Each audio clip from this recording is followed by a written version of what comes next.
Bonsoir à tous et bienvenue pour cette deuxième partie de la critique du livre d'Acer Mandax.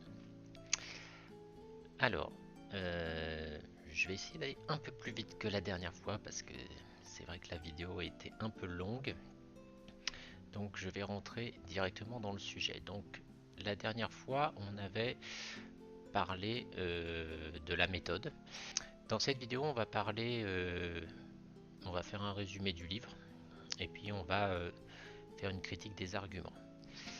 Alors, pour vraiment accélérer, on va mettre une capture du résumé du livre fait par ChatGPT.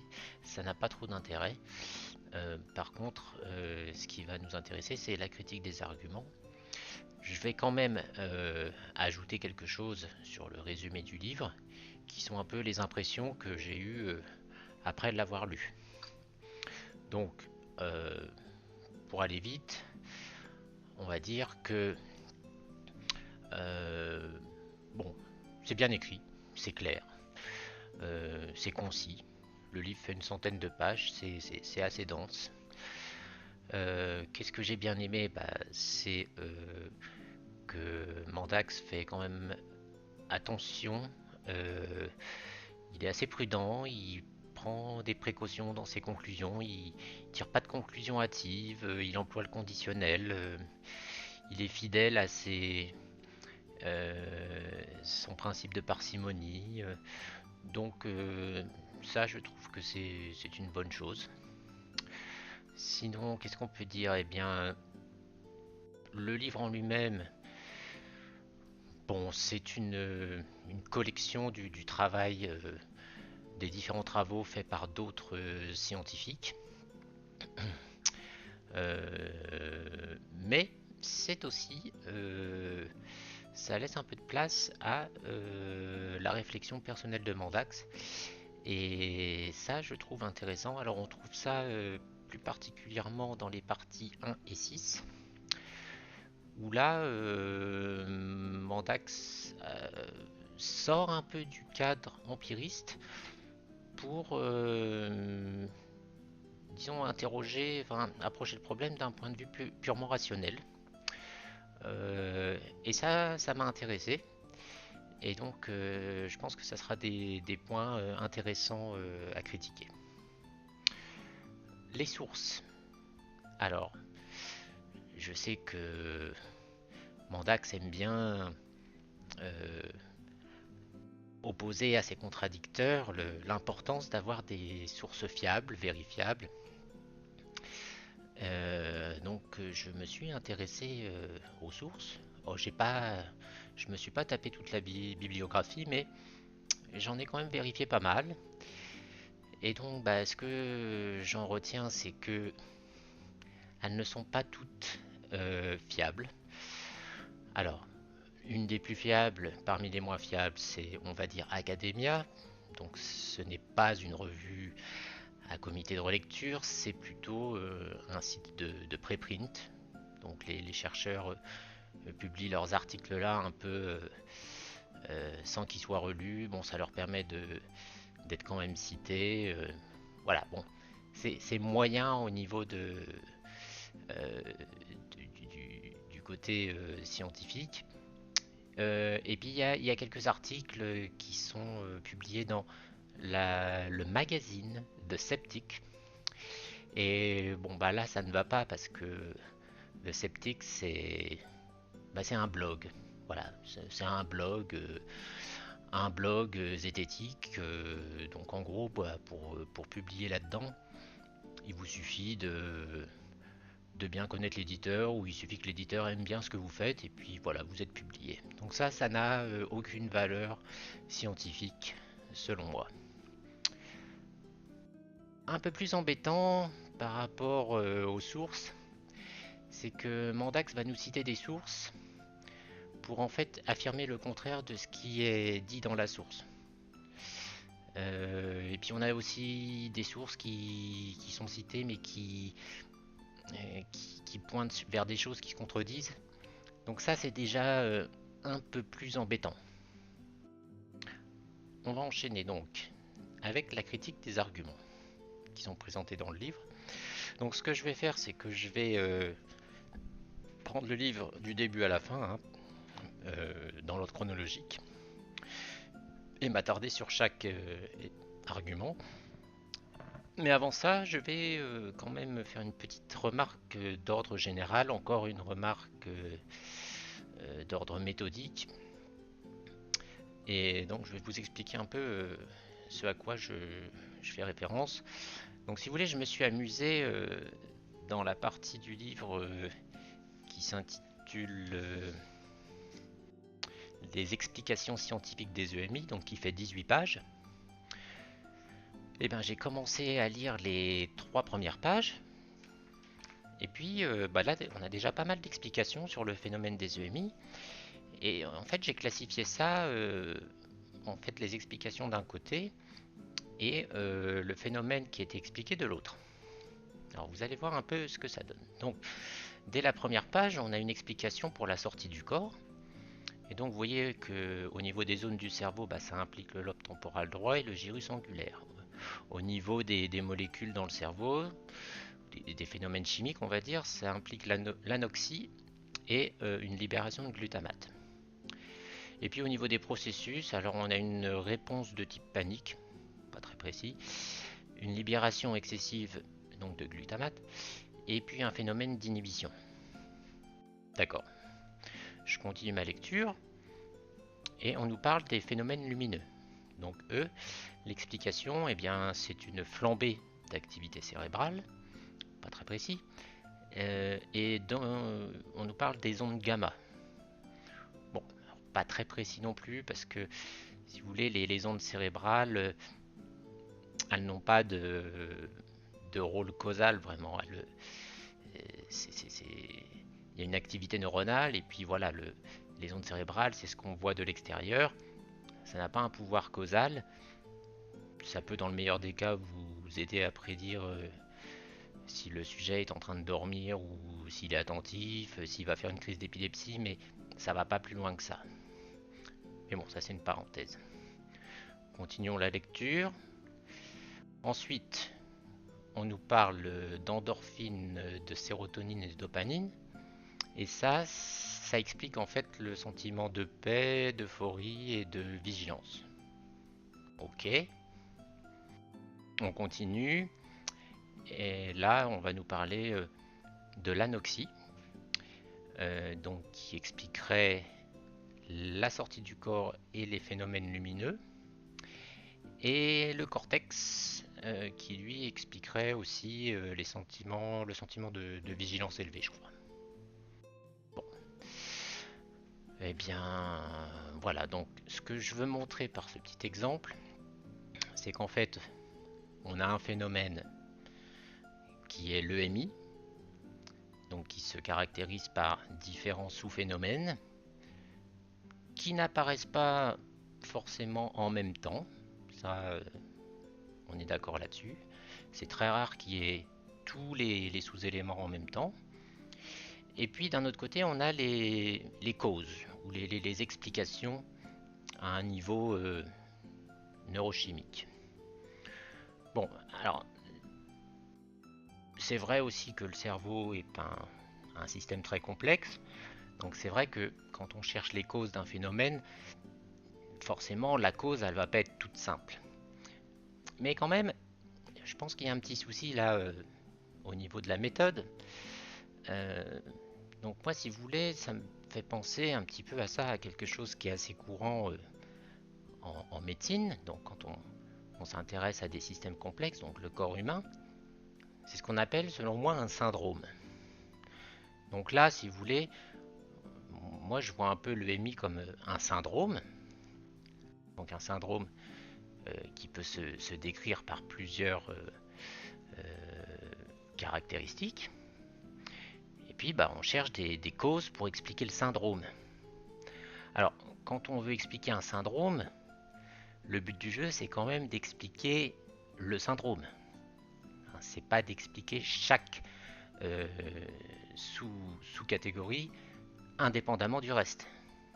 Même si ces sous-éléments sont pas tout le temps présents ensemble, il y a quand même une espèce d'unité, une espèce de convergence, convergence qu'on retrouve dans la convergence des témoignages, qui n'est pas parfaite, mais il y a quand même une convergence. Donc si vous voulez, si vous expliquez les choses séparément, bah, finalement vous n'expliquez pas grand-chose. Bon, ça peut se discuter. Pourrait dire que finalement le MI ça n'existe pas, c'est que des syndromes totalement indépendants. Oui, on peut faire ça, mais alors dans ce cas-là, pourquoi les chercheurs s'intéressent aux EMI? Parce qu'il y a une convergence, justement. Et la meilleure preuve de ça, c'est que les chercheurs ont mis au point des échelles, des espèces de listes de caractéristiques qu'on va soumettre aux expérienceurs à travers des questionnaires. Et puis plus vous cochez de cases dans la liste, plus ce que vous décrivez, ça a de chances d'être une EMI. Alors, c'est vrai qu'il y en a beaucoup, des échelles, des listes comme ça. Il y en a plusieurs, mais elles répondent bien à un fait, c'est qu'il y a un phénomène EMI. Hein, c'est pas juste un puzzle de choses qui n'ont rien à voir entre elles. Et des chercheurs qui sont quand même plutôt, je vais dire, mainstream ou très matérialistes comme Grayson, pardon, lui il a sa liste aussi parce qu'il a bien compris que le MI c'est pas juste une hallucination. Si vous voulez, si vous faites un rêve ou vous avez une hallucination en plein jour, si vous remplissez si vous répondez au questionnaire, ça ne sera pas classifié comme une EMI parce qu'il y a des éléments qui ne seront pas là. Donc le MI c'est vraiment quelque chose de spécifique. C'est pas clairement défini, mais plus vous accumulez les caractéristiques de l'EMI, plus vous vous éloignez d'un simple rêve ou d'une simple hallucination. Voilà, donc ça je voulais dire, ça c'est quelque chose d'important. Ensuite, je vais revenir à mon histoire de syndrome et je vais comparer ça un peu au syndrome d'immunodéficience acquise, donc le SIDA. C'était un peu pareil. À l'époque, on avait plusieurs symptômes, donc les infections opportunistes rares, des cancers inhabituels, un effondrement des défenses immunitaires, et puis on n'arrivait pas à expliquer le syndrome dans son ensemble. Alors on avait beaucoup d'explications, hein. On expliquait l'effondrement des défenses immunitaires, on expliquait ça par le comportement sexuel, par la consommation de drogue, puisque ça touchait principalement les milieux homosexuels et un peu festifs, on va dire. Les cancers inhabituels, on avait envisagé que ça pouvait être dû à l'utilisation du poppers. On a même envisagé que la maladie elle-même avait pu être une nouvelle forme de maladie qui aurait muté. Beaucoup d'autres explications ont suivi. Et effectivement, si vous voulez, toutes ces explications, elles fournissent une explication locale des symptômes pris en isolation, mais elles n'expliquent pas le fait que tout ça, ça a tendance à arriver un peu en même temps, si vous voulez. Et donc, au bout de quelques années, on a découvert que ça venait d'un virus. Et puis du coup, là, on avait une explication beaucoup plus convaincante. Alors, c'est qu'une comparaison, mais je pense que c'est bien de garder ça en tête parce que je pense qu'avec les EMI, on est dans quelque chose de similaire. Si vous voulez, vous pouvez expliquer séparément la sortie du corps très facilement. Les phénomènes lumineux, vous pouvez aussi expliquer ça séparément. Les sentiments euphoriques, vous pouvez tout expliquer séparément.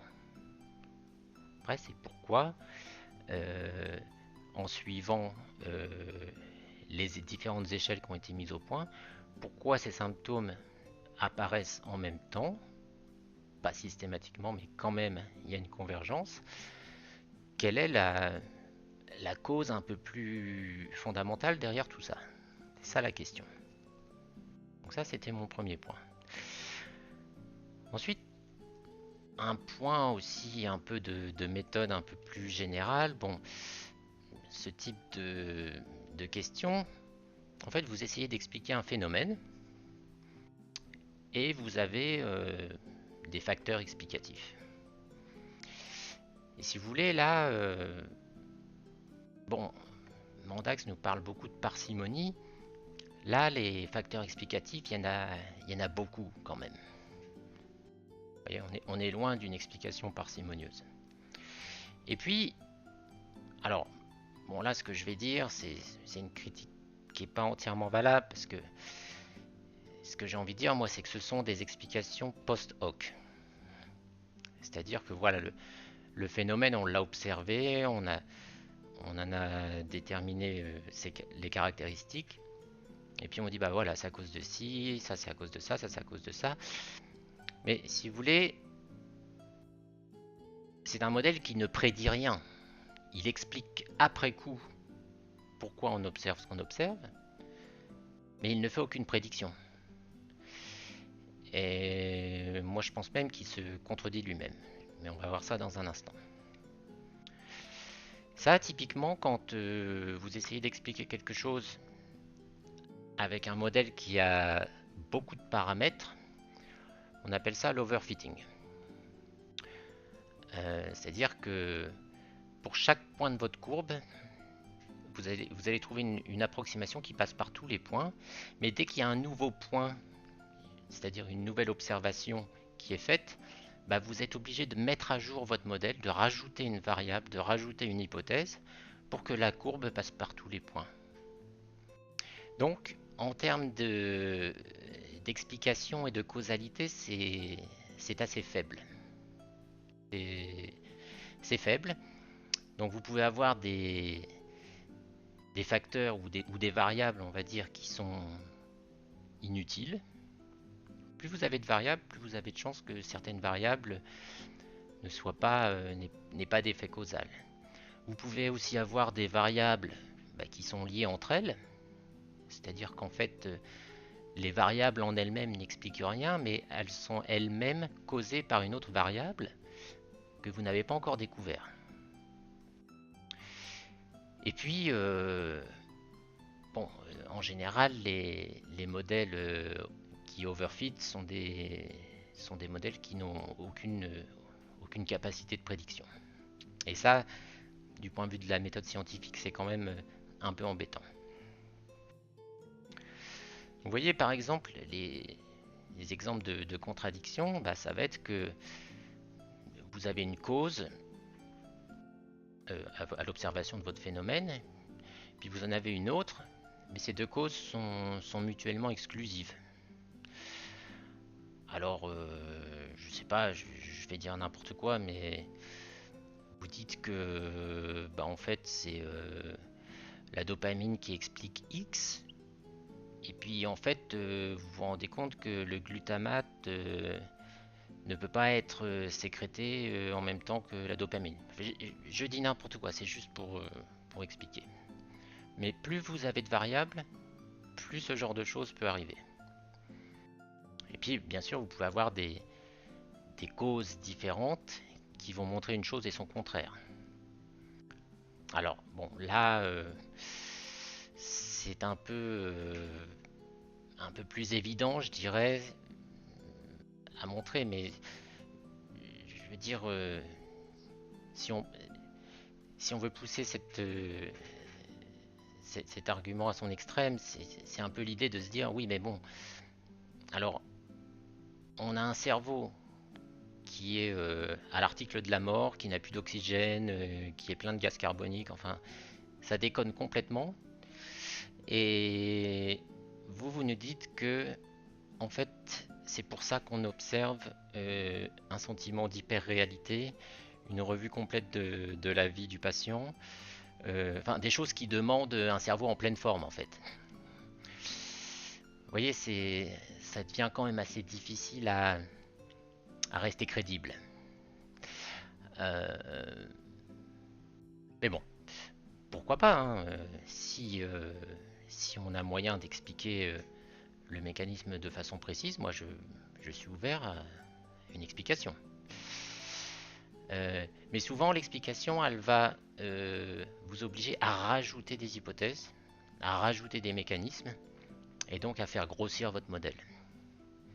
Et donc pour moi, là, si vous voulez, on se retrouve un peu dans la situation des épicycles, hein, dont je parlais dans la première vidéo, c'est-à-dire que bah, vous rajoutez, vous rajoutez, vous rajoutez des trucs à votre modèle, et puis il y a un moment, bah, vous dites bon bah là il faut changer de modèle, quoi.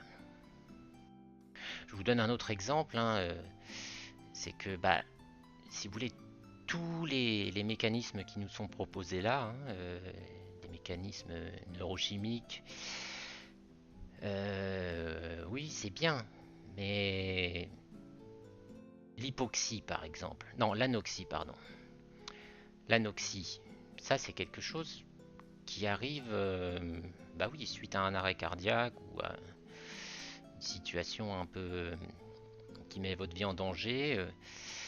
Bah oui, le cerveau n'est plus oxygéné, donc vous avez l'anoxie, et puis à partir de l'anoxie, vous expliquez tel et tel phénomène. Mais ça c'est un peu embêtant quand même parce que si vous voulez, on a des rapports d'EMI dans lesquels il n'y a pas d'hypoxie. Enfin, je veux dire, vous pouvez avoir des EMI simplement quand votre vie est mise en danger. Donc il y a des exemples de gens comme ça qui se sont retrouvés dans des situations de danger, de stress intense. Alors un ours, une créature sauvage, un alpiniste au moment où il est tombé, je veux dire, ou même en méditation. Et si on élargit aux expériences mystiques, je dirais même en traversant la rue. Donc dans tous ces cas-là, où est l'anoxie? Où est l'hypercapnie? Et donc, où est la libération excessive de glutamate? Vous voyez, c'est... donc finalement, on peut se dire, mais l'anoxie, oui, elle explique, mais en fait, finalement, elle explique rien, puisque vous pouvez avoir le même phénomène en absence d'anoxie. Donc ça, c'est un peu l'éléphant au milieu de la pièce, on va dire. Et c'est ça que c'est là où on demande, on a envie de demander aux gens qui nous donnent toutes ces explications de nous expliquer aussi toutes les contradictions du système. Voilà. Et puis un dernier point par rapport à cette petite compilation d'explications rapides que j'ai faite, c'est au niveau des processus. Parce que vous voyez, les processus, je vais vous les relire hein, quand même. Hein. Une réponse de type panique. Une libération excessive. Une inhibition. Une flambée d'activité cérébrale. Les ondes gamma. Un cerveau envahi de signaux électriques et chimiques. Moi je trouve que tout ça c'est quand même très très flou. Hein, parce qu'une réponse de type panique, je ne vois pas trop ce que ça veut dire. Alors qu'il y a une libération excessive de glutamate, oui, mais alors pourquoi il irait plus dans le cortex visuel et pas dans le cortex auditif, par exemple? Pareil pour l'inhibition, pourquoi elle a lieu que dans la macula ou dans la rétine, je ne sais pas. La flambée d'activité cérébrale, alors là c'est dans tout le cerveau. Hein. Les ondes gamma, bon, on a vu que ça n'avait pas trop de pouvoir causal. Un cerveau envahi de signaux électriques et chimiques. On a l'impression qu'on a une espèce de soupe, hein, avec de l'électricité, on met des produits chimiques là-dedans. Donc en fait, ça peut faire n'importe quoi. Hein, le système, il est complètement hors contrôle. Il peut faire tout, mais non, il insiste. Il nous fait des sorties du corps, des flashs lumineux, un sentiment d'euphorie, une revue de vie. Et en plus, tout ça, ça reste après comme une expérience qui va vous changer jusque plusieurs années après l'expérience. Donc la mémoire fonctionne parfaitement. Bon, bah pourquoi pas. Mais euh, il va falloir bosser pour nous convaincre. Parce que là, sur ce coup-là, la charge de la preuve, elle est du côté des neuroscientifiques. Parce que c'est compliqué quand même à expliquer tout ça. Mais je suis d'accord que le cerveau est un système compliqué, qu'on pourrait éventuellement expliquer tout ça un jour, pourquoi il y a cette convergence. Je reste ouvert, mais je suis un peu obligé parce que tout le livre est basé là-dessus, donc je suis un peu obligé. Donc les histoires de flambée neuronale, d'activation massive, de libération massive de je ne sais quoi, oui, on va en parler. Euh, Si on veut critiquer le livre de Mandax, il faut qu'on en parle, puisque une grande partie des explications se résume quand même à ça. Donc on va pas faire l'impasse.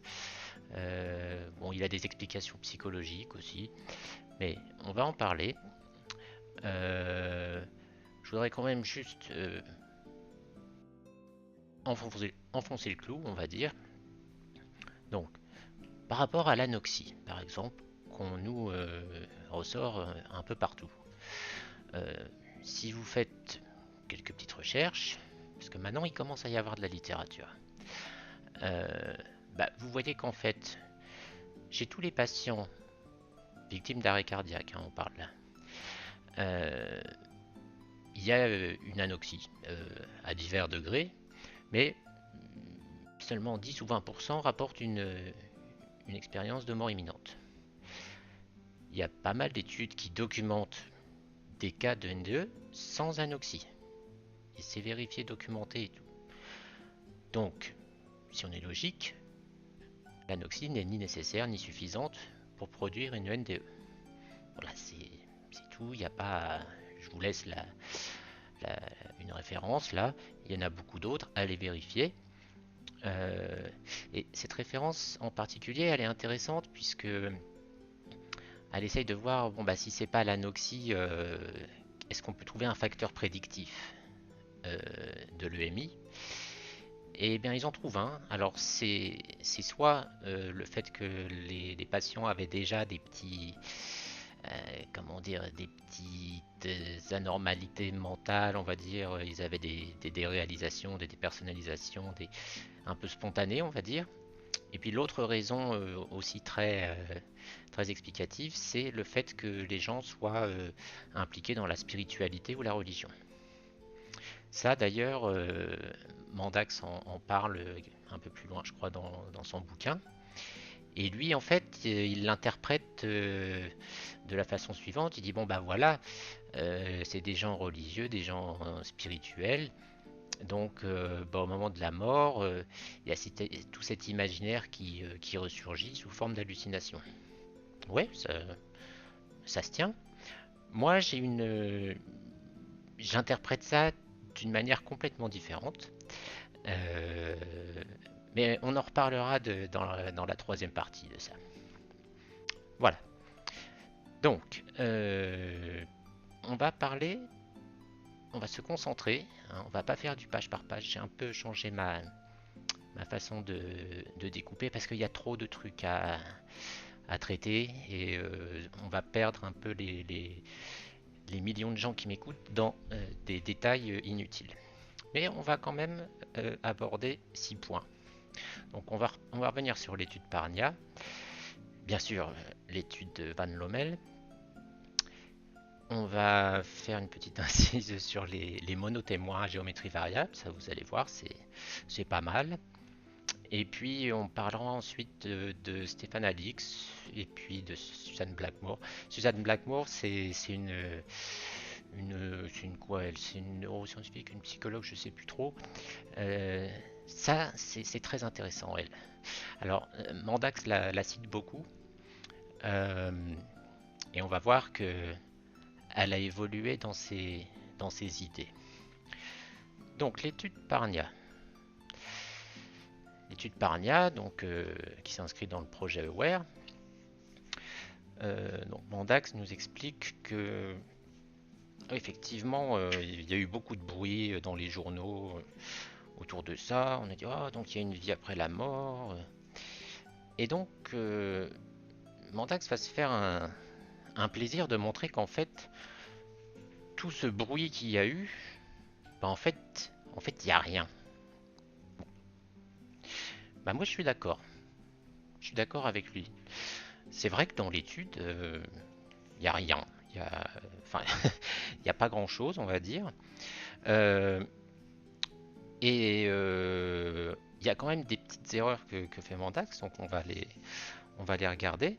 Mais c'est vrai que euh, ce que tout le monde attendait, hein, c'est-à-dire la démonstration d'une sortie du corps avec la possibilité de ramener des informations que le patient n'aurait pas pu connaître autrement, ça n'a pas été prouvé, enfin pas clairement.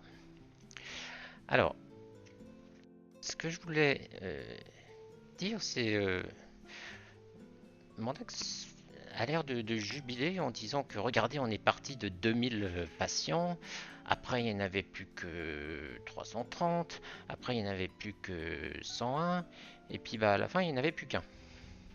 Oui, c'est vrai. Euh, moi je trouve ça bien. Ça veut dire que il y a une méthode rigoureuse qui a été appliquée. Donc effectivement, il y avait tout un processus de sélection, donc pour éviter justement poursuivre une démarche scientifique. Alors, c'est vrai que le dernier qui a été sélectionné et qui aurait entendu les bruits du défibrillateur, bon, même ça, ça peut se remettre en cause parce qu'il aurait pu, dans son coma, il aurait pu entendre. Enfin, disons que non, c'est pas ça. C'est qu'on ne sait pas si c'est grâce à une perception extrasensorielle ou si c'est par d'autres fuites d'informations. D'accord. Mais euh, l'article ne parle pas que de ça. Euh, bon, déjà, on a l'impression, dans la façon dont c'est présenté, que on est passé de 2000 à 1. Mais en fait, on n'est pas passé de 2000 à 1. Il ne faut pas présenter les choses comme ça. On est passé de 2000 à 9 EMI sur 101. On se retrouve avec des chiffres de EMI qui sont à peu près dans ce qu'on retrouve dans les autres études. Donc ça confirme le phénomène d'EMI et ça confirme que les gens voient des choses euh, pendant leur supposée inconscience qui surprennent un peu les scientifiques. Alors c'est vrai qu'on ne peut pas conclure de ça que c'est paranormal ou quoi que ce soit, mais les auteurs n'ont pas dit ça dans l'étude. Les journaux ont peut-être fabulé, mais à aucun moment, euh, moi j'ai lu l'article, à aucun moment les auteurs ne disent que bah voilà, ça prouve que y a un truc immatériel et tout.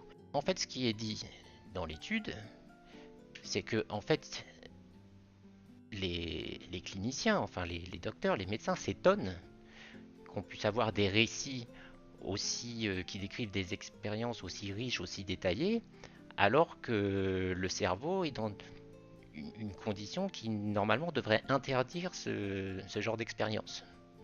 Je vous ai mis la traduction du passage en question. Si vous voulez, c'est du bon sens. C'est pas, je veux dire, enfin, c'est une question qu'on a le droit de se poser plutôt que de dire non, non, mais en fait, ces expériences très riches, ça vient d'une activité minimale que le cerveau arrive quand même à entretenir et qui n'est pas détectable. Donc, vous voyez, c'est bon, il faut creuser plus, mais disons que le doute que soulèvent les auteurs de l'étude, il est tout à fait légitime. Donc je ne vois pas pourquoi Mandax et d'autres sceptiques s'extasient là-dessus, c'est tout à fait normal. Puis il y a quelque chose qui est dit aussi, page 31 là, euh, il dit que les thèses du docteur Parnia sont reçues très sévèrement par la communauté scientifique et sceptique. Mais ça, c'est pas vrai. Donc il nous donne pour appuyer cet argument, il nous donne deux références, une page Wikipédia sur l'étude Parnia. Alors en fait, c'est pas sur l'étude Parnia, c'est sur les expériences de sortie du corps. Et il y a une petite partie sur l'expérience de Parnia, et elle est pas très sévère. Elle, euh, Elle est normale. Voilà, ils disent oui, il y a un doute. Et dire que ça a été reçu très sévèrement, c'est faux, c'est tout simplement faux.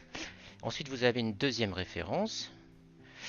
Et bah, ça, c'est quoi? Bah, c'est doness.com, c'est un blog sceptique, encore une fois.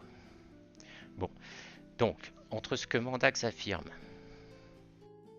les thèses du docteur Parnia sont reçues très sévèrement par la communauté scientifique et sceptique, et quand on va voir les références, bah déjà, c'est pas la communauté scientifique, et puis dans la première référence, c'est pas sévère du tout. Donc il faut pas déformer comme ça, il faut pas citer et dire autre chose. Et encore là, c'est une petite déformation. Mais on va voir dans l'étude suivante que c'est plus que des déformations. Donc, comme je le disais, bah, les auteurs sont simplement sceptiques. Justement, là, ça c'est du bon scepticisme, ils se posent des questions, ils trouvent ça bizarre. Et à plusieurs passages dans l'article, en fait, on va... Puisqu'en fait, l'étude, c'était pas seulement de montrer que les gens pouvaient voir des trucs quand ils sortaient de leur corps, c'était aussi un peu de mettre au point une méthode pour ce genre de phénomène. Et donc, c'est l'histoire des fameuses images qu'on plaçait sur des étagères. Alors déjà, il faut savoir que il y avait, je crois, 22%. On a pu mettre ces images que dans 22% des salles de réanimation, en gros. Donc, ça, c'est aussi à prendre en compte par rapport à la faiblesse des résultats. Mais, ce qu'ils disent tout au long de l'article, c'est assez, je trouve, prudent. Et ils disent même que, un peu vers la fin, que les recherches futures devraient se concentrer sur l'état mental de l'arrêt cardiaque. Donc, parce qu'effectivement, tant qu'on ne sait pas trop ce qui se passe pendant l'arrêt cardiaque, on ne peut pas dire si le cerveau était actif, pas actif, en hypoxie, enfin, donc ça, moi, je trouve que c'est honnête. Et puis, l'absence d'une définition physiologique universellement acceptée de l'état proche de la mort. Mais ça aussi, c'est vrai. Il faut pour pouvoir parler de ces choses-là, il faut que tout ça soit bien défini clairement. Donc, moi, je trouve pas qu'ils ont fait de conclusion hâtive, comme quoi ils auraient prouvé la vie après la mort. Non, ils ont juste douté et proposé des points à améliorer pour de futures recherches. Voilà, euh, moi, comment j'interprète l'article, enfin, le compte-rendu de l'étude Parnia. Euh, Après, c'est vrai que on aurait aimé, enfin certains auraient aimé qu'il y ait plus de confirmation de la possibilité de percevoir lors d'une OBE. Mais bon, bah, il y avait qu'un gars sur les 101. Ce qu'il a vu, ça n'a pas été convaincant pour certains, pour d'autres, il y a un doute. Et ben, c'est bien, c'est ça la science. Il faut, euh, il faut améliorer le protocole et puis faire d'autres études. C'est tout. Alors, dans l'étude Pim van Lommel, donc la fameuse, une des premières études importantes, hein, publiée dans le Lancet, j'ai un peu moins de reproches à faire à Mandax parce que je suis assez, euh, je suis assez d'accord avec lui sur le truc, la conclusion très hâtive que l'homme elle tire des chiffres, c'est-à-dire que lui il met tout de suite l'hypothèse d'une âme immatérielle sur le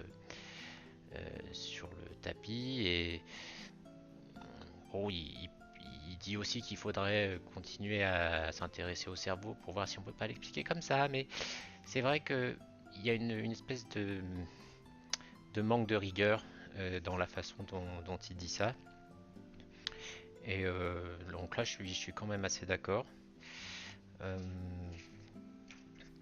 Par contre, j'ai pas trop bien compris ce que Mandax reprochait, enfin, à part ce manque de rigueur, euh, à l'étude, hein. Donc il y a toute une discussion, la page 40, sur l'histoire de la mémoire, où il essaye de dire que, bah, en fait, les croyants, il y a une étude qui montre que les croyants au paranormal sont plus sujets aux faux souvenirs que les incroyants. Oui, alors j'ai été voir l'étude, bon, c'est vrai, c'est pas non plus un effet très prononcé, mais c'est vrai quand même. Euh, je comprends pas ce qu'il essaye de montrer, c'est-à-dire parce que ça veut pas dire que les EMI seraient des fausses mémoires. Ça veut dire que il y a une EMI et que c'est le contenu de l'EMI qui a plus de chances d'être une fausse mémoire pour les croyants. Donc ça peut expliquer comment les contenus sont colorés par la religion, les croyances personnelles, oui, mais je vois pas trop, je vois pas trop où ça nous mène tout ça. Alors c'est peut-être moi qui ai mal compris. Euh, Ensuite, toujours par rapport à ça, on a l'histoire des. euh, alors, je vais juste vous mettre, parce que moi j'ai trouvé des études aussi par rapport à la mémoire et les EMI. Donc, je vous mets ça comme ça. C'est pas en rapport avec ce que je viens de dire, hein, mais c'est d'autres études qui ont été faites au niveau de la mémoire, puisqu'on rapporte souvent des expériences très claires, très, très vivantes. Et donc ça a été montré qu'effectivement, les EMI sont plus fiables, plus intenses en contenu, en clarté, enfin il y a tout un tas de critères. Il y a même une étude là par Grayson, Bruce Grayson, assez récente. Pourquoi j'insiste sur Grayson? Parce que si vous voulez, c'est le psychiatre. Il est un peu indéboulonnable parce que ses études sont très rigoureuses, très, très mesurées.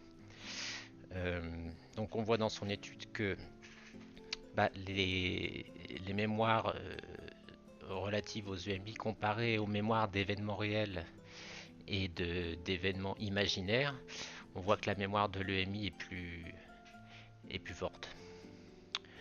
Même chose dans l'autre étude, avec des différences même encore plus marquées. Donc là, si vous voulez, ça n'entre pas trop dans l'étude de Van Lommel, mais c'est juste une donnée que je rajoute comme ça pour montrer que il y a quand même quelque chose avec le phénomène EMI et la mémoire qui, bah, il faut s'y intéresser, quoi. C'est quelque chose d'indéniable. Euh, Ensuite, qu'est-ce qu'il nous dit? Voilà, ça repart encore dans les histoires d'anoxie. Bon, alors là, il nous cite encore Suzanne Blackmore. Euh, j'ai été voir l'article. Euh, c'est très. On peut pas dire un lien entre anoxie a bel et bien été mis en évidence. Enfin, si on peut le dire, mais quand on lit l'article, c'est l'anoxie pourrait faire ceci, on pourrait envisager que c'est que du conditionnel, et c'est un lien, oui, voilà, les deux arrivent en même temps, mais j'ai déjà traité le sujet en début de vidéo. Vous avez des EMI sans anoxie, donc pour moi la question elle est réglée là. Euh, alors, ensuite. Alors toujours pareil, une mortalité accrue sans trace d'explication. Donc ça c'est vrai. Les patients qui ont eu une EMI, on remarque qu'il y en a dans ce groupe-là, il y en a plus qui meurent dans les, je sais plus, quelques mois ou enfin pas longtemps à moyen terme, voilà, après leur résurrection. Euh, alors ça, Mandax nous dit, c'est difficilement explicable par la théorie paranormale. Je je vois pas pourquoi, donc l'idée, ça serait quoi? Ça serait que voilà, vous avez eu une expérience, vous êtes entré en contact avec Dieu, et tiens, c'est bizarre, il vous a pas sauvé après ça. Je vois pas, je vois pas le rapport, tout simplement. Euh, bon. Alors, ensuite, on a euh, cette histoire de est-ce que l'EMI est une expérience qui rend les gens meilleurs? Est-ce que ça rend les gens meilleurs? Donc, dans l'étude, il y a des données pour ça. Quand on regarde ces données, c'est vrai que on a un effet clair quand on compare les deux groupes avec ou sans EMI. Il y a tout un tas de trucs géniaux qui arrivent à ceux qui ont eu une EMI et c'est assez marqué. Alors, il mentionne une étude par Renaud Evrard, euh, donc j'ai été voir. Je ne suis pas un spécialiste du traitement statistique, mais bon, ça a l'air de ce qu'il dit a l'air de se tenir. Et donc lui, il a récupéré les données et il a réanalysé tout ça et il a même rajouté des éléments que Van Lommel n'avait pas mis dans son article.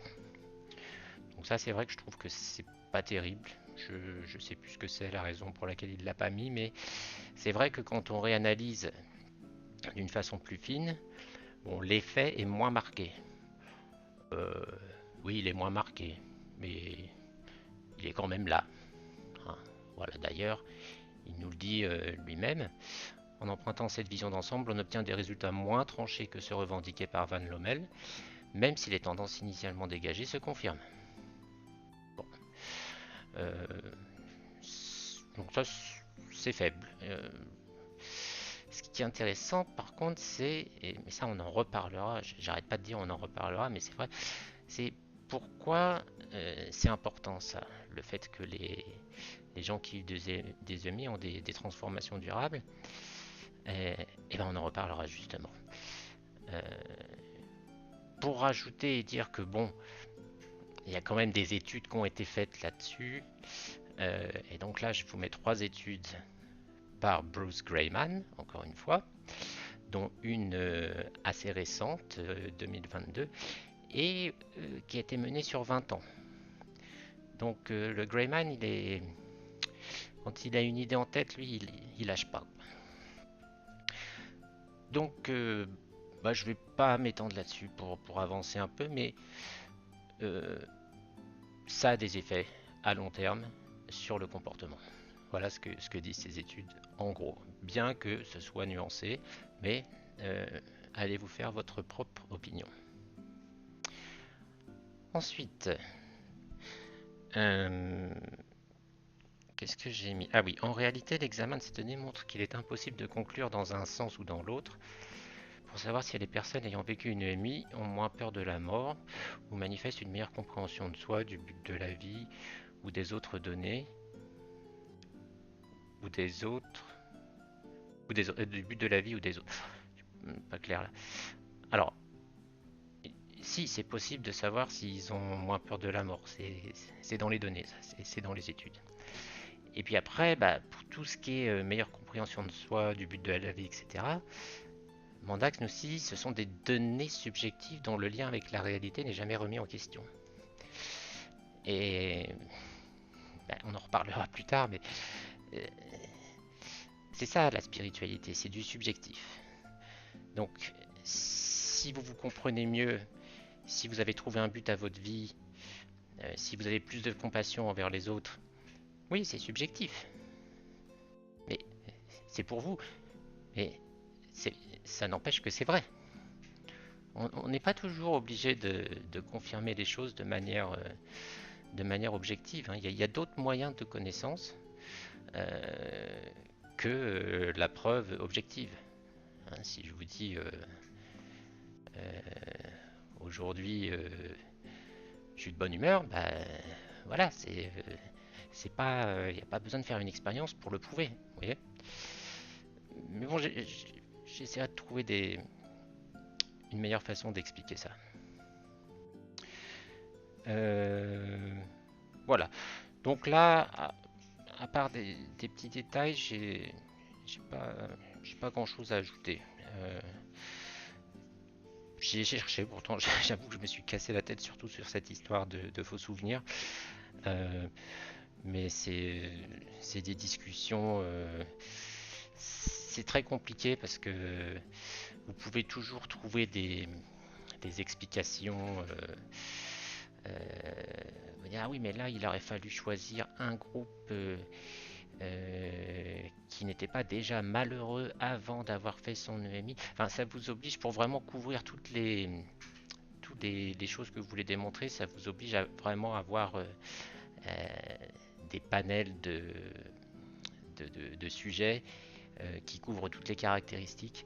Enfin, c'est assez complexe. Et donc, l'histoire du monotémoin à géométrie variable, qu'est-ce que c'est? Eh bien, en fait, c'est deux cas où il y a un seul témoin dans l'étude. Alors, pourquoi je parle de ça? Parce que, à propos de Barnia, c'était laquelle? C'était Barnia? Ouais, c'est ça. Euh, Mandax rigolait qu'à la fin, il n'y avait plus qu'un seul témoin. Donc, bon, bah là, il fait pareil. Il prend une étude où il y a qu'un seul sujet. Bon, ça, c'est pas le plus grave. Le plus grave, c'est qu'en fait, il n'a pas compris l'étude. Ou plutôt il a voulu lui faire dire ce qu'elle disait pas. Donc, ce monotémoin, qu'est-ce qu'il a fait? Donc, il a eu trois expériences où il y avait un tunnel lumineux. Donc, il y en a une, c'était une EMI. Une autre, c'était, vous savez, dans les centrifugeuses, là, puisque c'était un aviateur. Et une autre, dans ce qu'on appelle une expérience de communication post-mortem. En gros, il a vu un revenant dans un rêve. Mais c'était une expérience très spéciale, pas comme un rêve normal. Et donc, Mandax nous dit, bah, ce travail illustre comment des sensations similaires peuvent émerger dans des contextes neurophysiologiques très différents. Ce qui suggère que le tunnel lumineux est moins une preuve de quoi que ce soit qu'un motif récurrent de l'activité cérébrale altérée. Eh bien non, Mandax, c'est pas ce que ça suggère, et que en fait les sensations ne sont pas similaires. Euh, et même les conclusions de l'étude disent un peu le contraire de ce que tu dis. Donc on va aller voir ça. Donc en gros, c'est par témoignage. Donc les, les scientifiques l'ont interrogé sous toutes les coutures. Et donc ils ont collecté les résultats dans un tableau. Donc dans la première colonne, on a donc tout ce qui concerne la centrifugeuse. Ensuite, la NDE et enfin l'expérience comment ils appellent ça, de communication post-mortem. Et donc, il y a différents aspects de l'expérience qui sont décrits. Donc déjà, on voit que souvent NDE et ADC sont mis un peu ensemble parce que vraisemblablement, c'est des expériences un peu similaires. Je vais juste prendre deux trois exemples. Donc, si vous regardez par exemple la troisième ligne, brightness, donc la clarté, l'éclat, la clarté. Alors, bah, dans la centrifugeuse, la lumière, bah, le tunnel, il y a une perte d'éclat et ça devient de plus en plus sombre. Alors que dans le cas de la NDE, on a une lumière éclatante qui est apparue, qui est restée invariablement éclatante. Euh, pour la DC, pareil. Donc on est loin de la perte d'éclat et de quelque chose qui devient de plus en plus sombre. Ensuite, ils ont aussi, par exemple, noté des différences sur l'aspect affectif de la lumière. Donc, pour la centrifugeuse, aucun rapporté. Pas qu'ils n'ont pas les données, c'est qu'il n'y a aucun aspect affectif à cette lumière. Alors que dans le cas de la NDE, eh bien, on a quelque chose de non menaçant, de chaud, d'accueillant, et dans le cas de l'ADC, quelque chose de rassurant. Ensuite, bon, il y a d'autres données, mais on va pas toutes les faire. Je vais parler de la mémorisation, puisqu'on en a parlé un petit peu tout à l'heure. Donc là, dans le cas de la centrifugeuse, je ne me rappelle pas très bien. Dans le cas de la NDE, je peux toujours la voir très clairement après 20 ans. C'est gravé dans mon esprit, vivide, ça ne s'altère pas avec le temps. Et pour l'ADC, garde la mémoire de la lumière après 4 ans, et je ne garde généralement pas la mémoire de mes visions de rêve. Donc on est quand même sur des différences assez énormes, je trouve. Et qui sont cohérentes avec les études que je vous ai mises tout à l'heure par rapport à la fiabilité de la mémoire dans tout ce qui concerne les EMI. Donc voilà, ça c'est déjà en totale contradiction avec ce que Mandax fait dire à l'article. Et maintenant je vais vous amener à la conclusion de l'article. Et là c'est rigolo. Voyons voir ce que dit la conclusion. Elle nous dit: nous espérons que les futurs chercheurs entreprendront ces études et ou des études connexes afin de clarifier davantage la pertinence relative des explications matérialistes et réductionnistes par rapport à d'autres types d'explications des EMI et autres expériences transpersonnelles. Voilà. Je ne sais pas si Mandax a lu l'article ou pas. Je ne vais pas m'avancer là-dessus. Mais je trouve que là, ça fait quand même... Enfin, je ne sais pas. J'ai une théorie, mais j'en parlerai plus tard.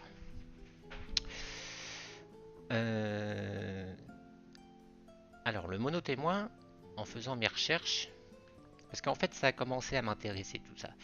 En fait, ça a commencé à m'intéresser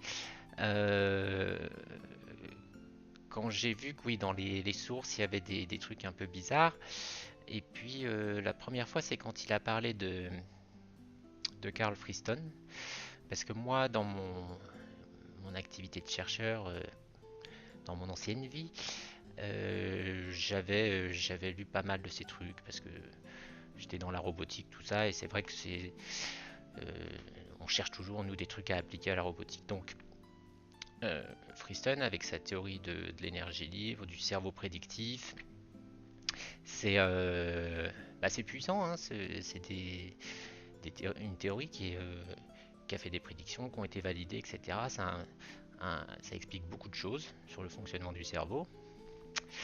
Mais ce qui m'a un peu surpris, c'est que Mandax le cite à plusieurs reprises parce que comment dire, Friston, c'est de la biologie de très haut niveau. Vous voyez, c'est lui les neurones, les protéines, les machins, c'est pas trop son truc quoi. Lui, il s'intéresse à des modèles mathématiques abstraits, donc des systèmes d'inférence bayésienne en l'occurrence. Et alors c'est bien, hein, moi j'adore ça, mais je sais pas, je fais tiens, c'est bizarre de citer des trucs comme ça alors qu'on est en train d'expliquer que tout se joue au niveau des molécules et des neurotransmetteurs et des signaux électriques. J'ai trouvé une petite incohérence. Alors, si vous voulez, l'impression que j'ai eue, c'est que bon bah voilà, il cite des trucs dès que ça colle avec ce qu'il a envie de dire. Bon, euh, donc du coup, j'ai commencé à creuser un peu plus certains trucs. Et il y a un autre auteur qui cite assez souvent, donc c'est Kelly Here. Parce que lui, il apporte des explications culturelles, sociologiques au phénomène des EMI. Donc lui, en gros, ce qu'il dit, c'est que bah, en fait, l'expérience d'EMI, elle dépend beaucoup du pays et de la culture dans laquelle vous êtes né. Ce qui peut se défendre. Donc, je suis allé voir un peu ce que Kelleher avait écrit, et donc Mandax le cite à plusieurs reprises, je sais pas, mais il me semble. Et puis je suis tombé sur un article de Kelleher que j'ai trouvé rigolo parce que je vais vous en mettre un extrait ici. Euh, Parce qu'en fait, il critique les travaux de Suzanne Blackmore. Alors pourquoi il les critique? Alors il dit que Suzanne Blackmore, elle a fait une étude euh, où elle prend, donc ça se passe, l'étude se fait sur des sujets indiens et si vous voulez, elle en prend 19. Après il n'y en a plus que 8. Et puis au final il n'y en a plus que 2 ou plus qu'un, je sais plus. Et puis elle lui dit alors t'as vu un tunnel, t'as vu un tunnel. Et puis bon voilà, ça Kelleher explique que bon c'est un peu c'est un peu sous contrainte, mais en gros ce qu'elle voulait c'était avoir au moins un sujet qui avait vu un tunnel. Et pourquoi elle voulait ça? Bah, parce qu'elle elle défend son modèle du tunnel créé par l'anoxie. Et donc si c'est un phénomène qui s'explique de manière neurologique ou biochimique, forcément c'est universel, ça ne dépend pas du pays dans lequel vous êtes. Donc elle essaie de trouver un, au moins un sujet en Inde qui aurait eu ce symptôme. Et Kelleher est un peu énervé après elle parce qu'il dit bah, à partir de un gars, elle conclut que son modèle du tunnel par l'anorexie, par l'anoxie, euh, est transculturel en fait. Bon, alors pourquoi je vous dis ça? Euh, Parce que là, on a typiquement un exemple de ce dont je parlais en introduction. Je ne l'avais pas préparé, mais il est arrivé par magie. Donc c'est cette histoire de quand vous avez des facteurs explicatifs qui sont contradictoires en fait. Donc d'un côté, on a Kelleher qui nous apporte des explications culturelles. Donc lui, il va vous dire que le tunnel, ça dépend du pays. Des fois, ça peut être un pont, une rivière, un tunnel. Et puis vous avez Blackmore qui, elle, dit bah c'est l'anoxie, c'est l'inhibition au niveau de la rétine, etc. Et donc, si vous voulez, il n'y a rien de mal à ça. C'est chacun fait son boulot de scientifique et défend son bout de gras. Ça, c'est pas ça que je critique. Ce que je critique, c'est la méthode générale du bouquin de Mandax où, bah voilà, pour chaque petit élément, on rajoute, on rajoute, on rajoute des trucs. Dès que ça vient valider notre idée qu'on a déjà en tête, on rajoute. Mais bon, là, on a un exemple où ça se contredit. Bah, faut le dire. Faut le dire ou faut proposer une explication. Faut creuser. Parce que si vous mettez que les trucs qui justifient dans le sens dans lequel vous voulez aller, bah vous savez, des études sur le cerveau, il y en a des milliers et des milliers. Des études sociologiques, il y en a des. Donc vous allez toujours trouver un article qui va dans votre sens. Donc là, c'est vraiment je trouve la question de la méthode qui va pas. Euh, mais là, je dirais que bon, c'est moins grave que ce dont on a parlé avant, euh, c'est-à-dire de citer une source pour lui faire dire le contraire. Alors maintenant, on va revenir à Suzanne Blackmore et aussi sur Bruce Grayson.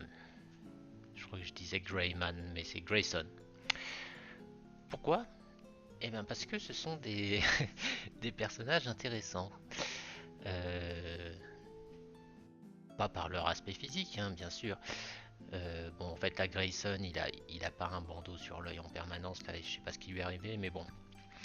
Euh, Pourquoi ils sont intéressants? Alors, ils sont intéressants dans le cadre de la discussion, parce que, si vous voulez, Mandax les a cités à plusieurs reprises dans son bouquin. Alors, Suzanne Blackmore, il l'a cité plutôt dans ses travaux qui remontaient à 90, les années 90-2000. Bruce Grayson, un peu n'importe quand. Alors, pourquoi il les a cités? Bah parce que leurs travaux de recherche appuyaient euh, le, le modèle explicatif que Mandax propose dans son livre. Très bien. Euh, Pourquoi c'est amusant et pourquoi c'est ironique? Je vais vous expliquer parce que moi j'ai fouillé parce que je trouvais ça intéressant. Bon, déjà Suzanne Blackmore, je l'avais vue dans une interview. euh, je vous montrerai ça tout à l'heure sur sur une autre chaîne YouTube. C'est un personnage intéressant. Tous les deux sont de vrais scientifiques, hein. C'est vraiment des gens, si vous voulez, qui ont envie de comprendre les choses. Mais c'est aussi des gens qui ont un peu évolué dans leur façon de penser ou qui ont, disons, été un peu contraints de ne pas dire tout ce qu'ils pensaient pas parce que c'est interdit ou quoi, mais parce que c'est pas des choses qu'on peut démontrer par la méthode scientifique justement. Et donc là, on rejoint un peu ce dont je parlais dans la première vidéo, c'est que euh, tout n'est pas, toute connaissance n'est pas accessible par la méthode scientifique. Donc, Suzanne Blackmore, c'est très intéressant, elle, parce que, si vous voulez, euh, elle a eu une grosse expérience mystique étant jeune, et du coup, elle a commencé à croire à tous les trucs paranormaux, mais un peu pseudo-sciences, enfin télépathie, les médiums, tout ça. Et souvent, il y a une confusion qui est faite entre la spiritualité, qui est une chose, et puis, oui, la médiumité, la télékinésie, les fantômes, enfin tous ces trucs-là. Donc elle était un peu dans cette confusion, et elle voulait prouver au monde entier que tout ça c'était vrai. Donc elle a commencé un doctorat, je ne sais plus si c'était en psychologie ou en neurosciences, bref, elle voulait montrer, je me rappelle plus, je sais plus si c'était la médiumité, enfin, elle voulait montrer ça de manière scientifique, et puis elle n'y est pas arrivée, hein, comme beaucoup de gens, en fait, on se rend compte que bah, quand on veut prouver scientifiquement, on n'y arrive pas. Donc elle a été très frustrée par ça. Et après, elle s'est orientée, si vous voulez, elle a pris la démarche complètement inverse. Donc elle est devenue un peu comme Mandax et elle a voulu dézinguer tous ces gens qui vous parlent de choses supernaturelles, etc. Et donc elle combattait ça à l'aide de la science, de la biologie, de la neurologie. Et c'est pour ça qu'en fait, il y a plein d'articles à propos de ça. C'est elle qui a expliqué l'effet tunnel par l'anoxie. Voilà, c'est ça qui explique ça. Euh, mais vous pouvez aller voir sa page Wikipédia, hein. Tout est sourcé, hein, ici. Mais en fait, pendant qu'elle continuait sa carrière académique, elle a quand même pas complètement oublié ses premières expériences. Et bah, elle fait de la méditation, hein, régulièrement. Elle fait des retraites spirituelles, alors méditation tous les jours, des retraites spirituelles régulièrement. Euh, dans le, alors, elle dit qu'elle n'est pas bouddhiste, mais bon, elle va quand même dans des retraites qui appartiennent au zen, hein, donc c'est quand même c'est du bouddhisme, hein, mais bon, enfin, je comprends à la couleur de ses cheveux qu'elle n'a pas envie de se voir associée à une religion, voilà, bien que le bouddhisme ne soit pas une religion. Mais bon, donc c'est ça qui est intéressant, c'est que en même temps qu'elle continuait son travail académique en essayant d'expliquer tous les phénomènes paranormaux par des approches bien matérialistes, bien neurologiques, bien scientifiques, elle continuait dans sa vie privée. euh, Enfin, elle avait une vie spirituelle en parallèle. Euh, et pour Grayson, c'est un peu la même chose. Bon, lui, je pense pas, j'ai pas entendu dire qu'il fasse de la méditation ou quoi que ce soit, mais j'écoutais une de ses conférences et lui, c'est vraiment, il a été élevé dans la rigueur, etc. Et pareil au niveau professionnel, il a toujours été carré. C'est le gars indéboulonnable. Tous ses travaux sont sourcés, rigoureux. euh, et c'est un psychiatre. Je veux dire, c'est aussi quelqu'un de terrain. C'est quelqu'un qui a été confronté aux gens qui meurent. Il raconte enfin, il doit le raconter à plusieurs reprises, je pense, mais ce qui l'a frappé, lui, c'est que il n'a pas eu une expérience mystique étant jeune, mais c'est dans ses premières années en tant qu'interne, il a été confronté à quelque chose qui n'était pas possible. C'est-à-dire y avait une patiente qui était dans le coma, qui est arrivée à l'hôpital dans le coma et tout, et qui lui a dit des choses qui l'ont déstabilisé. Et donc, comme il était tout nouveau, tout beau, il n'a pas pu vraiment se lancer dans des recherches là-dedans, mais ça l'a marqué. Ça l'a marqué. Et c'est pour ça qu'il a fait beaucoup, qu'il a écrit beaucoup d'articles sur la question des EMI. C'est d'ailleurs lui qui a créé l'échelle de Grayson, hein, au passage. Et c'est seulement maintenant, alors je suppose qu'il doit être proche de la retraite ou en retraite, j'en sais rien, qui se lâche un peu et qui raconte un peu d'autres choses. Euh, bon, voilà pour la présentation des deux personnages. Alors je vais pas, on va laisser Bruce tranquille et on va se concentrer sur Susan Blackmore parce qu'elle elle est vraiment rigolote. Elle a écrit d'ailleurs récemment un livre sur la conscience que je n'ai pas lu mais qui a l'air quand même d'être très ancré dans la science mainstream. Enfin, c'est pas, elle raconte pas des trucs de hippie. Hein. C'est elle se pose des questions. Voilà. Et récemment, vous pouvez voir dans ses dernières conférences, bon bah, elle défend un modèle, alors pour la conscience, hein, qui serait, alors je sais pas si j'ai tout bien compris, mais en gros c'est basé sur les travaux de Friston justement. Donc le, le cerveau est en fait une machine à prédire ce qui va se passer dans l'instant d'après, à tous les niveaux. Hein. C'est-à-dire, c'est pour prédire comment la balle de tennis va rebondir, qu'est-ce que la personne en face de moi est en train de penser, derrière le mur, là, est-ce que la ligne elle continue tout droit ou pas. Enfin, et jusque même au niveau de la personnalité, c'est-à-dire notre personnalité, ça c'est aussi des modèles prédictifs. Et le modèle prédictif qui est tout en haut de la pyramide, bah, c'est ce qu'on appelle le soi ou le self. Et bah, si vous voulez, ça serait ça la conscience. Mais pas exactement en fait. C'est-à-dire que ce qu'elle explique, si j'ai bien compris, c'est qu'en fait, bah, tous ces modèles, ils peuvent tourner dans le cerveau sans forcément expliquer la conscience. Donc on est quand même obligé de rajouter quelque chose par-dessus ça, quelque chose qui apporterait la conscience. Et donc elle, ce qu'elle défend, c'est en fait un panpsychisme, mais pas un panpsychisme au niveau des atomes et des particules élémentaires, un panpsychisme au niveau des modèles.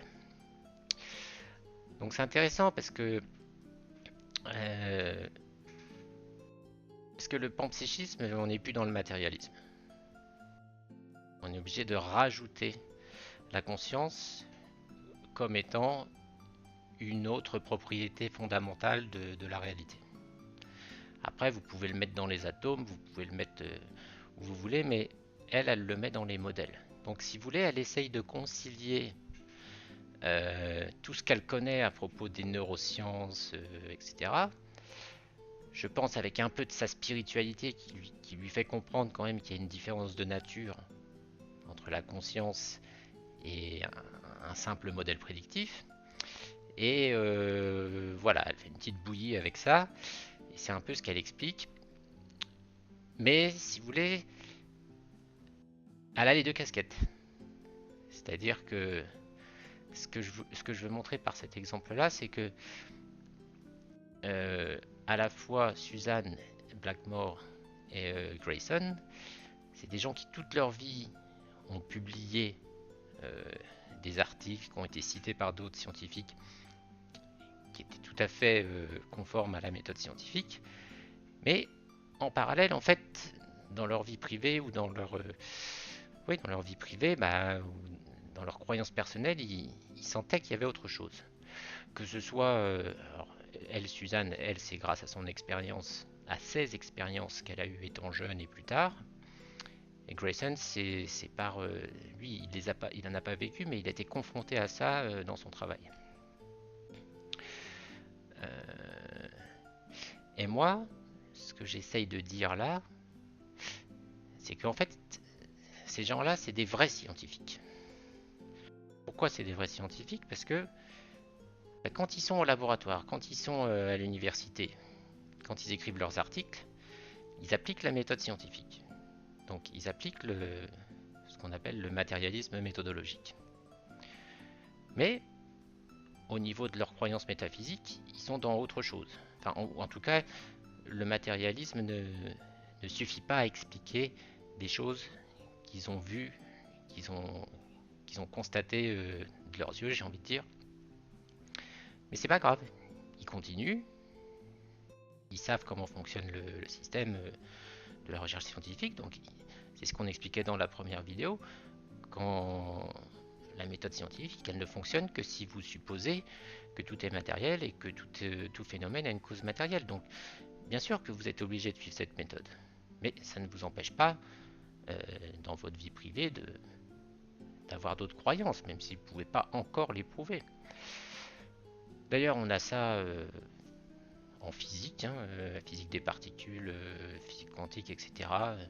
Heisenberg, Pauli, Schrödinger, on a des phrases, enfin des citations de leur part qui montrent que, en dehors du laboratoire, ils comprenaient bien que l'explication ultime de la matière, il y a une espèce de barrière et que il fallait envisager, il fallait mettre ça en relation avec la conscience, avec une intelligence. Sinon, il manquait quelque chose. Bon, ça on en reparlera plus tard, comme d'habitude. Donc voilà, Suzanne et Bruce, qui ont été cités à foison dans le bouquin de Mandax, ont en privé des idées légèrement différentes. Et ça vous montre qu'en fait,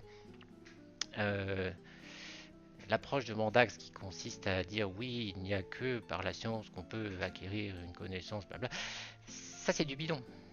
Ça c'est pas de la vraie science. Et je dirais même, c'est ça qui fait qu'on a des biais cognitifs en faisant de la recherche. J'ai envie de... Je suis tombé là-dessus là, par rapport à Suzanne Blackmore, où on voit bien ce mélange de l'esprit scientifique et de l'esprit curieux, on va dire. Donc c'est un petit texte qui s'appelle Seeing Myself, qu'elle a écrit. En première page, elle marque ça à tous ceux qui ont eu une expérience de sortie du corps et qui ne savent pas quoi en faire. Alors je vais le lire et puis je ferai quelques petits commentaires. Donc elle raconte en fait un épisode où elle est sortie de son corps, elle était avec des amis, etc. Je me maudissais de ne pas avoir pensé à jeter un œil dans des pièces où je n'étais jamais allé, juste pour vérifier à quoi elles ressemblaient.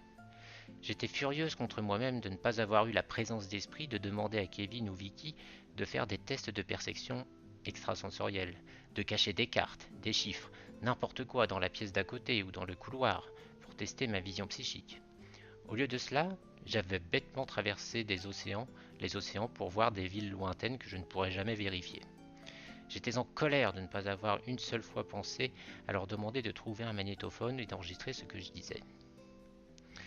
Donc là, vous voyez, elle raconte son expérience de sortie du corps, mais surtout le fait qu'après coup, elle est dégoûtée de ne pas avoir pu faire ses tests scientifiques, euh, comme dans le projet Aware où ils ont fait tout un protocole. Bah là, elle vivait l'expérience, en plus ça a duré assez longtemps, et elle n'a pas pensé à demander à ses amis de lui faire des tests. Donc ça, si vous voulez, cette frustration qu'elle a, ça montre son côté très scientifique. Ensuite, une grande partie de ce que j'avais vu était parfaitement exact, mais certains petits détails étaient faux, et il y avait d'autres anomalies aussi. Je me souvenais d'être passé par une autre pièce au-dessus de celle de Vicky, comme j'aurais dû le faire depuis ma propre chambre au rez-de-chaussée. Mais la chambre de Vicky était au dernier étage, sans autre pièce au-dessus. Je me souvenais de tout si clairement, et pourtant je m'étais trompé. Oui, j'étais déçu, mais d'une certaine manière, j'ai accepté ces incohérences. La vivacité et la clarté de l'expérience, ainsi que la puissance de mes souvenirs de liberté, m'empêchaient de croire que tout cela n'était qu'une hallucination. Donc là aussi, c'est intéressant parce que elle est forcée de reconnaître que quelque part, ce qu'elle a vu, c'était pas, ça pouvait pas être une perception extrasensorielle, c'était plutôt une forme d'hallucination, mais c'était tellement réel que elle veut pas s'y résoudre. C'est-à-dire que euh, c'est ce qu'on veut dire quand on parle du côté hyper réel, c'est qu'il y a quelque chose de tellement vrai que bah, même les incohérences ne tiennent pas. Euh, mais ce que fait Suzanne, c'est que, et ça c'est le point important, c'est que c'est une scientifique. Donc elle va dépasser ça. Donc, vous voyez, on voit bien dans son bouquin, Montax, lui, il est focalisé sur le fait que, voilà, dans l'expérience ouais, haha, ils ont pas vu ce qu'il y avait sur les étagères, donc ça prouve bien que c'est faux, point. Alors que là, elle continue, et elle va faire des hypothèses. Il devait y avoir une autre explication. Peut-être les pouvoirs psychiques fonctionnent-ils de manière étrange. Peut-être le monde astral est-il constitué de formes pensées d'autrui qui continuent d'exister indépendamment d'eux. Peut-être que les médiums peuvent-ils percevoir les pensées créées par d'autres et ainsi voir le monde à travers leurs yeux. Dans ce cas, il pourrait réellement s'agir d'une forme de télépathie, mais elle ne serait pas parfaite, comme je le savais. Voir les pensées d'autrui impliquerait toujours de les extraire du fouillis infini des formes pensées du monde astral. La clairvoyance ne serait donc pas parfaite non plus, car ce sont des pensées que l'on voit et non des objets physiques. Donc vous voyez,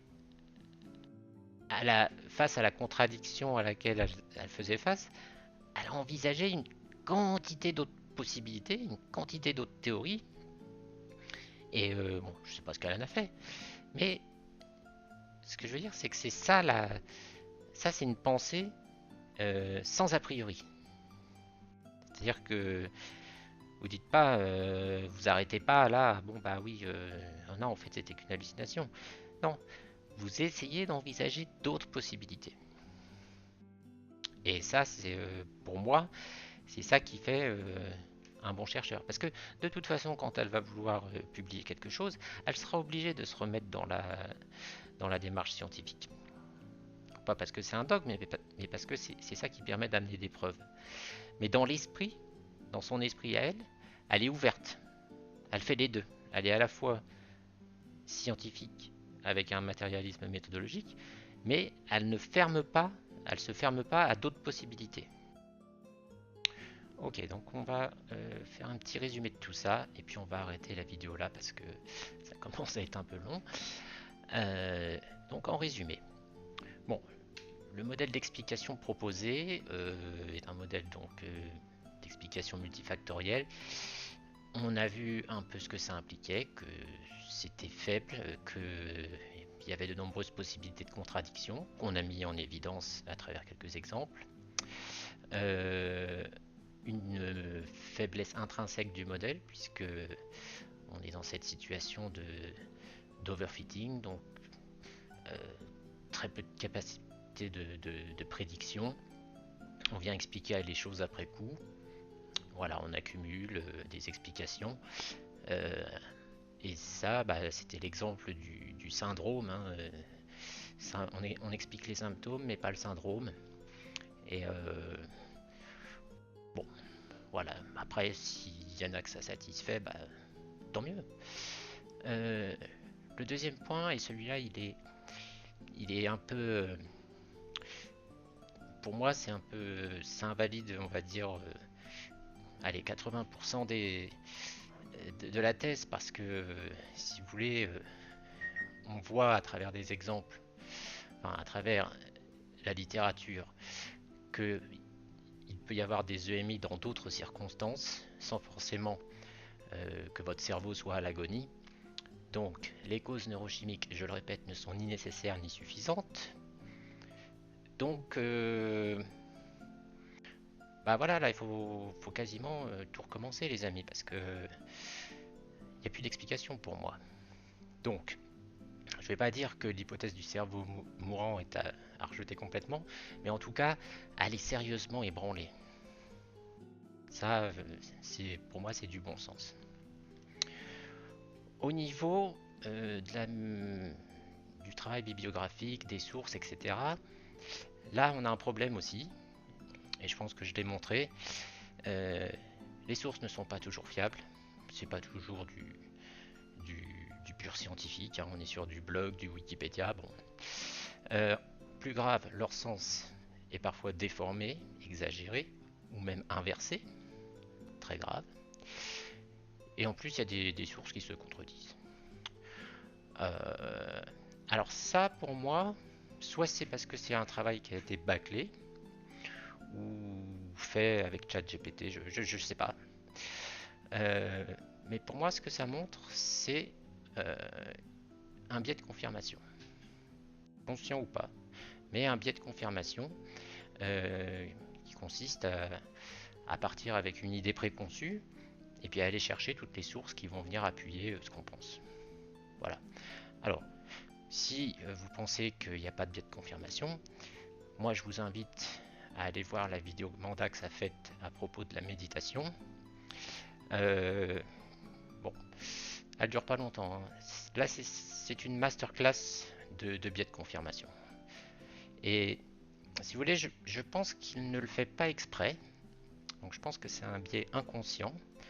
Pourquoi? Ça, on peut le voir dans cette vidéo. C'est que il montre les sources à l'écran et il dit le contraire alors qu'il cite la source. Donc je pense qu'il est de bonne foi. Mais par contre, ça veut dire qu'il est très biaisé. C'est-à-dire qu'il ne se rend même pas compte qu'il a ce biais en lui. Donc je vous encourage à aller voir ça, c'est incroyable. Mais le pire dans tout ça, encore, avoir des biais de confirmation ou des biais cognitifs, c'est pas très grave. Mais le pire, c'est que, et ça je l'ai découvert aujourd'hui, je crois, en regardant un short, c'est que monsieur vend un livre qui s'appelle L'Esprit critique, dans lequel il va nous expliquer tous les biais cognitifs. Et ça c'est assez ironique, je trouve. Mais je vais pas m'étendre là-dessus. C'est pas très important pour le sujet de la vidéo, mais il faut quand même le préciser quand même. Ça peut éclairer certaines personnes qui adulent Mandax. Donc pour revenir au résumé. Les sources, voilà. Vite fait, les deux études sur lesquelles on était revenu, Barnia et Van Lommel. Bon, moi je vous ai donné mon avis, hein, que pour moi, Van Lommel un peu conclusion hâtive, mais Barnia, j'ai pas été choqué plus que ça. Je vous ai présenté des sources qui montrent, selon moi, quelque chose d'important, important pour ce que je vais présenter dans la troisième vidéo. et que Mandax a essayé de contrer, mais bon, euh, pas efficacement selon moi. Pour moi, ce qui est important, donc le premier point, c'est le lien entre l'EMI et la mémoire, avec des contenus clairs, riches et fiables au niveau du rappel. Le fait que Mandax essaye de dénier, mais l'EMI cause bien des changements à long terme. Ça, c'est pareil, je vous ai donné des sources, il y a la littérature. Et puis, il suffit d'écouter quelques témoignages et non seulement les gens vous expliquent qu'ils ont changé sur le long terme, mais ils vous expliquent pourquoi, comment l'EMI les a changés. Donc là, je sais pas, il y a une espèce de déni qui est fait sur ce thème-là. Et le troisième point que je trouve important, c'est que le vrai facteur prédictif finalement d'une EMI, bah, ça va être les antécédents, on va dire, neurologiques du patient et s'il est déjà dans le spirituel ou pas. Ça, c'est un point important et intéressant. Et puis, bah, il y a quand même un truc énorme qui manque, mais si vous voulez, ça c'est lié au biais de confirmation, je pense. C'est qu'à aucun moment, une hypothèse non matérialiste ou même une autre hypothèse n'est envisagée. À part peut-être les explications psychologiques dont il se sert pour expliquer certains trucs. Mais sinon, moi j'ai pas vu d'autres hypothèses mises sur la table. Le seul endroit où il va un peu sortir de ça, c'est donc page 80, le chapitre s'interroger sur le paradigme survivaliste. Mais ça, on va y revenir dans la troisième vidéo. On va commencer par là. Mais à part ça, tout le bouquin ne défend qu'une seule hypothèse. Bon. Je trouve que pour se faire son avis, c'est quand même un peu limite, mais bon. Et donc, ce qui ressort aussi, c'est un peu en rapport avec ça, c'est par rapport à cette histoire. On sent qu'il n'a pas creusé les témoignages. Pourtant, il nous dit qu'il les croit, mais il n'y a pas un seul témoignage qui est cité dans le bouquin. Et si vous voulez, ça c'est bon. Oui, on peut se baser que sur les études, mais moi j'étais en voir plein, en écouter plein des témoignages, c'est très intéressant. Donc là, je vous remets l'échelle de Grayson. Et si vous voulez, il y a quand même des points dans cette échelle qui sont assez difficiles à expliquer avec l'hypothèse du cerveau mourant, même avec la psychologie. C'est la fameuse revue de vie. Parce que là, bon, c'est quand même quelque chose, donc les témoins décrivent ça comme une expérience où ils ont l'impression qu'ils ont des facultés cognitives qui tournent à 100 à l'heure, puisqu'ils revoient toute leur vie, même les détails les plus anodins, euh, en leur montrant dans 50% des cas aussi un autre aspect, c'est-à-dire s'ils ont fait du mal à quelqu'un, ils auront aussi la vision de la personne en question. Quelque chose de très rapide, très réel. Bon bah ça, oui, c'est à la veille de la mort, le cerveau cherche dans la mémoire pour essayer de survivre. Oui, je veux bien, mais pourquoi il s'attarde sur les actes bons et mauvais que la personne a fait dans sa vie? Il devrait plutôt s'attarder sur d'autres situations de stress extrême pour essayer de trouver une solution. Donc là, pour moi, ça c'est un point qui est quand même un point important dans le phénomène EMI, dans le syndrome, on va dire. Ça, pour moi, il n'y a aucune réponse. La rencontre avec la lumière d'intelligence, d'amour, qui vous comprend jusqu'au fond de vos tripes, bienveillante. Ça aussi, c'est quand même, c'est quelque chose qui revient dans tous les témoignages. Il n'y a pas d'explication satisfaisante. J'en prends un autre, mais on pourrait prendre d'autres points. Le fait qu'il y a un moment, il y a un point de non-retour.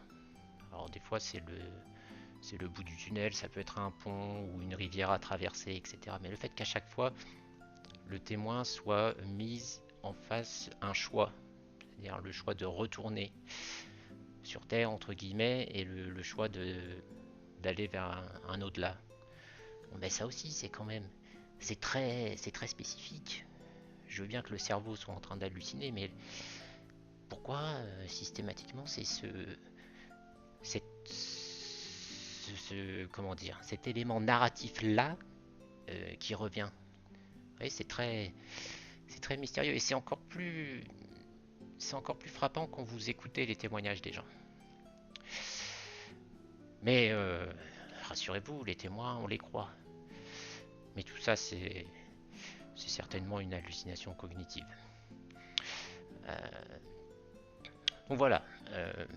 Moi, je pense que il y a du contenu intéressant dans ce bouquin, mais ça passe à côté de la spécificité, si vous voulez, du phénomène de l'EMI. Enfin, on reste sur sa fin. Moi, en tout cas, je suis resté sur ma fin. Je pense d'ailleurs qu'il y a beaucoup de chercheurs qui comprennent qu'il faut continuer d'étudier ça parce que il y a vraiment quelque chose qui nous échappe. Et puis, bah moi, vous voyez, je dis pas, face à ces données, face à tout ce que j'ai lu, je ne dis pas, bon bah, c'est les anges, c'est le bon Dieu. Non, je ne conclus pas, mais je me pose des questions. Par exemple, moi, je me suis demandé, bah, comment ça se fait qu'on n'a pas de preuve alors, ce qu'ils appellent VNDEP, c'est les perceptions véridiques de NDE. Donc c'est bah, le fait de voir des choses en ayant les yeux fermés, etc. Pourquoi, malgré tous les protocoles qu'on a mis en place, on n'arrive pas à avoir une preuve de ça? Alors, bon, en fait, il y a quand même des publications qui essaient de montrer que ça existe. Mais bon, c'est vrai que c'est pas concluant. Mais moi, justement, je me dis pourquoi. Parce que les expériences, quand il y a une sortie du corps, si vous voulez, l'hallucination ou la vision, l'expérience que la personne a n'est pas complètement à côté de la plaque non plus. Vous voyez, il rêve pas, il hallucine pas qu'il est aux Bahamas, au bord de la plage, ou qu'il est dans un cauchemar en train de se faire poursuivre par la mafia. Non, il hallucine sur la salle d'opération, sur l'hôpital, les proches qui sont autour. Mais oui, il y a toujours cette impossibilité de ramener une information décisive sur une perception extrasensorielle. Ça, moi j'ai une petite théorie là-dessus, et je proposerai une explication pour ça, et les gens pourront voir si ça leur paraît cohérent ou pas. Ensuite, je me suis demandé, bah, est-ce qu'il y a un ordre dans les symptômes?